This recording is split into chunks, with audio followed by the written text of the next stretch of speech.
Welcome back दोस्तों। आज के पॉडकास्ट में हम ये सीखेंगे कि कैसे ओपन इंटरेस्ट डेटा का यूज़ करके आप डायरेक्शंस को कंफर्म कर सकते हैं। कई बार जो बड़े एफ और डी हैं, जो बिग हैंड्स हैं, वो कैंडल स्टिक्स, RSI, इन सबको काफ़ी हद तक मैनिपुलेट कर सकते हैं। इवन ऑपरेटर्स भी मैनिपुलेट कर सकते हैं, लेकिन OI डेटा काफ़ी हद तक आपको सच बताता है।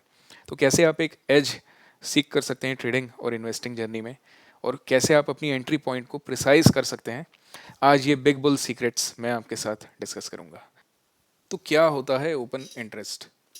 जो भी हमारे कॉल्स हैं, पुट्स हैं, फ्यूचर्स के कॉन्ट्रैक्ट्स हैं, इन शॉर्ट जितना भी डेरिवेटिव सेक्शन है, चाहे वो स्टॉक्स के हों, चाहे निफ्टी बैंक निफ्टी जैसे इंडाइसेस के हों, या फिर इवन बुलियन मार्केट में silver, gold, currencies, USD INR pairs, euro INR, euro Japanese yen pairs, इन सब के केस में जो भी फ्रेश कॉन्ट्रैक्ट्स रहते हैं जिस भी एक्सपायरी डेट के, वो जब भी नए क्रिएट होते हैं या पुराने ख़त्म होते हैं, तो जो नेट चेंजेस आते हैं कॉन्ट्रैक्ट्स के नंबर्स पे, वो होता है OI चेंज। और इसके बारे में और भी मैं डिटेल में डिस्कस करूंगा, but this is the in general Hindi भाषा में, सरल भाषा में, टेक्स्ट बुक डेफिनेशन। ये रियल टाइम अपडेट होता है और काफ़ी सारे वेंडर्स हैं। ट्रेड कोड उनमें से एक है, और सेंसिबल में भी ओपन इंटरेस्ट रियल टाइम में आपको दिखता है। रिप्रेजेंटेशन अलग रहता है कई बार। कई जगह आपको लाइन चार्ट्स दिखते हैं, कई जगह ऐसे बार्स कैंडल्स के जैसा आपको लगातार दिखता रहता है। PCR रेशियो भी इसी का एक पार्ट होता है। ओपन इंटरेस्ट को ही ये भी बताता है कि नेट किस साइड में मार्केट है। तो अभी मैंने खोला हुआ है बैंक निफ्टी का प्रोफाइल। सपोज़ आपने देखना है कि 9:15 से 11 बजे 8 फरवरी को क्या हुआ था। तो 8 फरवरी को 14 फरवरी की एक्सपायरी, यानी आने वाली एक्सपायरी, यानी थर्सडे के दिन अगले अपकमिंग वेडनेसडे की एक्सपायरी का डेटा क्या कहता है, ये आपको डेटा को देख के पता चलता है। और इवन कैंडल्स को देख के यदि आपका बुलिश व्यू था, सपोज 9:30 तक बुलिश व्यू था, धीरे धीरे धीरे ये बुलिश व्यू बेरिश व्यू में कैसे कन्वर्ट हो रहा है, मैं आपको जस्ट डिमॉन्स्ट्रेट करके दिखाऊंगा। And market by the way fell down by 1.5% in the case of bank Nifty. तो धीरे धीरे आप देख सकते हो कि बिल्डअप एक हो रहा है। इवन फार एक्सपायरी का भी एक बिल्डअप हुआ है आज काफ़ी ज़्यादा। मतलब इट कुड बी पॉसिबल कि एक बेरिश व्यू आने वाले एक दिन में भी आपको दिखे। इवन आज के डेट में कोई भी पुट राइटर कॉन्फिडेंट नहीं है कि वो पुट बेच के सो जाए। नेट टू नेट आप देख सकते हो कि पुट राइटिंग बड़ी कम हुई है। तो डिलीवरी पोजीशन में भी अभी जो लोगों को भी ये लगता है कि यार मार्केट तो आज 1-1.5% करेक्ट हो गया है, तो let's do some put writing, है ना। या फिर कोई सोचेगा कि यार थोड़ा सा मैं कॉल खरीद के बैठ जाता हूँ या एक बुलिश व्यू बनाता हूँ। But not necessarily this could happen, क्योंकि एक बड़ा बिल्डअप हुआ है OI का, और मार्केट के कल भी नीचे गिरने के या एटलीस्ट फ्लैट खुलने के आसार हैं। 14th की एक्सपायरी तक एक थोड़ा सा ऐसा व्यू दिख रहा है। थोड़ा आप आगे का भी इवेंट चेक कर सकते हैं। 29th की एक्सपायरी में भी ठीक है, वॉल्यूम्स कम रहेंगे, OIs भी कम रहेंगे, एक थोड़ा सा बियरिश व्यू है। तो मार्केट को ऐसा ही कंटिन्यू करना है कि नहीं करना है, ये चीज़ आप एकदम से डेटा को देख के बता सकते हो। इन केस मार्केट को अगर फ्लैट होना है या थोड़ा सा एक रेंज बाउंड रहना है, तो धीरे धीरे ये जो डेटा है ये दोनों बराबर हो जाएंगे। और बराबर होने के बाद फिर यदि आपको लग रहा है कि नहीं यार, कैंडल्स देख के थोड़ा बुलिश व्यू भी बन सकता है, हो सकता है कि मार्केट को जितना करेक्ट होना था मार्केट करेक्ट कर चुका है, लेकिन एक बुलिश व्यू भी अ, होने की चांसेस हैं। तो अगर वैसा होना है एक मेजर फॉल के बाद, तो धीरे धीरे पहले तो ये दोनों का लेवल्स मैच होगा, और फिर धीरे से नेट पुट राइटिंग बढ़ जाएगा और नेट कॉल राइटिंग काफ़ी घट जाएगा। तो ये डेटा को आप देख के इसके साथ आप कैंडल स्टिक्स को यूज़ करिए, तो आपको काफ़ी एक अच्छा एज मिलेगा। और पोजिशनल के केस में भी ये चीज़ काफ़ी मैटर करता है, क्योंकि 6 दिन या 5 दिन आगे की एक्सपायरी का डेटा भी काफ़ी वॉल्यूम के साथ प्रोमिनेंटली आपको दिखने लगता है। तो एक ये रीज़न है कि कैसे बिग हैंड्स का एक ऑब्जर्वेशन आप करके काफ़ी अच्छे से आप बिग हैंड्स को ट्रैक कर सकते हो। अब यहाँ से हम मूव करते हैं सेंसिबल और कुछ चार्ट्स पे, ताकि OI और चार्ट्स पे क्या इम्पैक्ट है ये दोनों मैं एक साथ पैरेलली आपको बता पाऊँ। मैं अभी सेंसिबल के इंटरफेस पे हूँ, और डिफरेंट सिग्नल्स को आप डायरेक्टली चेक कर सकते हो रिगार्डिंग ओपन इंटरेस्ट। तो ऐसे लास्ट 10 मिनट्स, लास्ट 15 मिनट्स का डेटा आप चेक कर सकते हैं। बस ये याद रखिए कि इंट्राडे के केस में काफ़ी ट्रिकी हो जाता है ओआई ऑब्जर्वेशन। उसका रीज़न है कि different platforms, for example sensible, trade code, ये सब के रिफ्रेश रेट्स काफ़ी अलग होते हैं। कोई रिफ्रेश करता है इन लेस देन 3 मिनट्स, कोई रिफ्रेश करता है इन 5 मिनट्स। और मेरे डेटा से आपको ये आइडिया हो गया होगा कि कुछ केसेस में सारा का सारा reversal all of a sudden 5 minutes में हो जाता है। नए बिल्डअप्स ठीक ऑपोजिट साइड में मिरर हो जाते हैं बिग हैंड्स के द्वारा।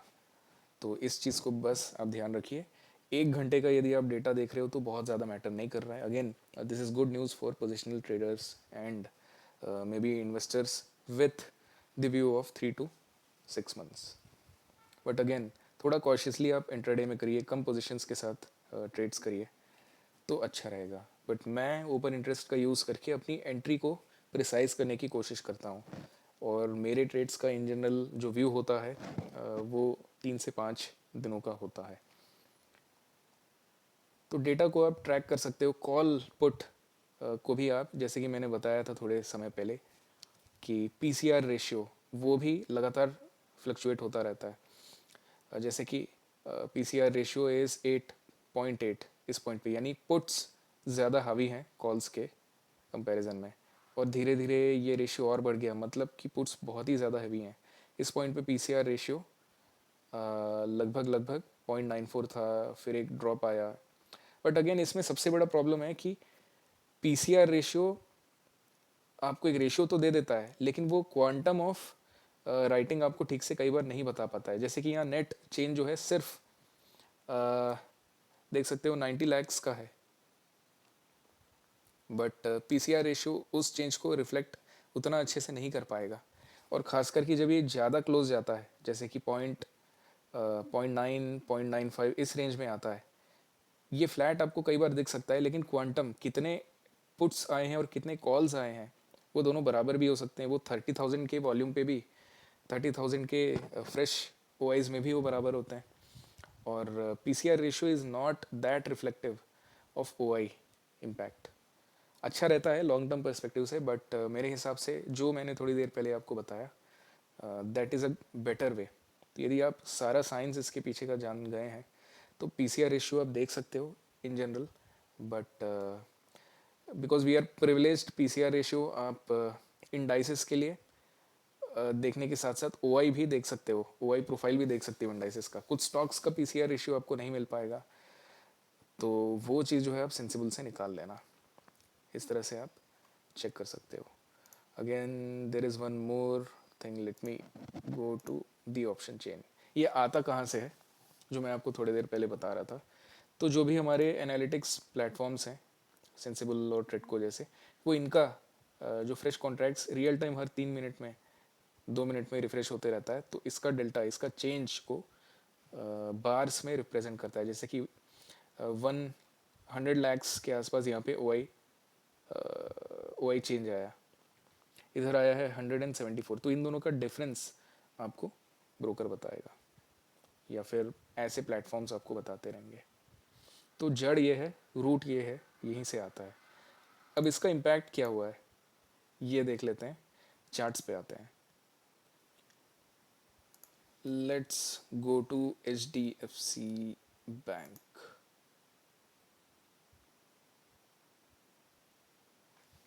H D F C bank, इसको आप चेक कर सकते हो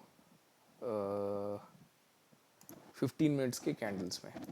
और let's also go to the bank Nifty.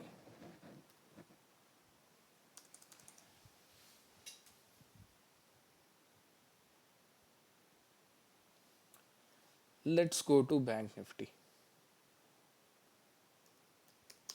Bank Nifty index और इंडेक्स का चार्ट। तो जो एक्टिविटी मैंने दिखाया, मार्केट किस तरह का मूवमेंट दिया मार्केट ने, शुरू के 15 मिनट 8 फरवरी को एक गैप अप के साथ ओपन हुआ मार्केट। उसके बाद ये दो कैंडल्स में एक बुलिश साइन दिख रहा था, थोड़ा सा एक रेड हुआ बट बुलिश दिखा। एक डॉजी बना जिसमें ओपन और क्लोज लगभग बराबर होता है with a lot of volatility. यहाँ पे बीट कर दिया बियर्स ने बुल्स को। एक काफ़ी बड़ा ओ आई यहाँ पे आया है, बट इतना देख के, इतना आप यदि इग्नोर कर देते हैं इस चार्ट को देख के, शायद आपको ये लगे कि यार मार्केट तो ऊपर भी जा सकता है, क्योंकि डॉजी है technically, no profit no loss है। और कल के जो गैप अप के बाद मार्केट ने लगभग कितना 0.3% ऊपर ओपन हुआ है। तो ये ट्रेंड शायद कंटिन्यू ही हो जाए, क्योंकि in fact this is a doji, this is a doji. लेकिन जो मैंने बताया ओ आई प्रोफाइल में इतना बड़ा कॉल राइटिंग इंडिकेट हो रहा है, तो मार्केट को नीचे जाना काफ़ी ज़्यादा उसके चांसेस बढ़ जाते हैं। और यही हुआ है यहाँ। देखो, एक कैंडल, दो कैंडल, तीन कैंडल, चार कैंडल, 11 बजे के आसपास सारा का सारा गेम ख़त्म हो गया। लगभग 1.5% के आसपास मार्केट गिर चुका है। 2 घंटे का मैं चार्ट लगाऊं तो इस 2 घंटे में 1% से ज़्यादा का फॉल आ गया था। उसके बाद मार्केट फ्लैट हुआ। मैंने बताया था कि बीच में एक छोटा सा पीरियड था जिसमें नेट ओपन इंटरेस्ट का चेंज बहुत ज़्यादा नहीं हो रहा था। तो barring that time period of 2 hours फिर से मार्केट ने गिरा लगभग 1% और। तो ये जो 2% का लगभग फॉल है, ये आपको बताता है कि भाई आपके जो हीरो स्टॉक्स हैं जिनको आप पिक करना चाहते हो, for example H D F C, उसकी कितनी बैंड बजी होगी इससे। अभी एच डी एफ सी पे वापस मैं आता हूँ। इसका यदि डेटा है आपके पास तो आप एच डी एफ सी का अपना डिसीजन कैसे होल्ड कर सकते हो, ये भी मैं बताऊँगा।